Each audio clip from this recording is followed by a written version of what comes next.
E que vitória, né? Bom, como vocês viram, o comercial fez a parte dele. O time do invicto técnico Márcio Fernandes só não está na final para disputar o título da segundona por causa do Guarani, né? Que venceu o São José lá no Vale do Paraíba. Vamos ver.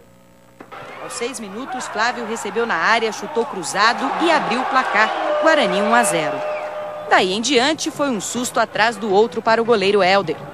Na jogada de Marcos Denner e com Neto, que quase marcou. O São José reagiu e a partida, até então tranquila para o Bugre, começou a mudar aos 31 minutos.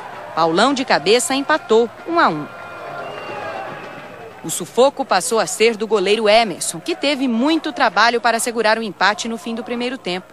Velica chutou de longe e quase virou. No segundo tempo, depois da dividida com o goleiro Helder, Carlinhos pediu pênalti, mas o juiz mandou seguir. Numa jogada difícil de entender, o zagueiro Ailson fez contra e o São José virou o jogo, 2-1. O Guarani não se desesperou e correu atrás de mudar o resultado. Márcio Santos derrubou Dadá na área e na cobrança do pênalti, Jefferson Luiz empatou, 2-2. Dadá não se contentou com o empate e com o golaço fechou o placar aos 38 minutos. São José 2, Guarani 3. Com a vitória, o time garantiu uma vaga na final do campeonato, mas os jogadores nem tiveram muito tempo para comemorar.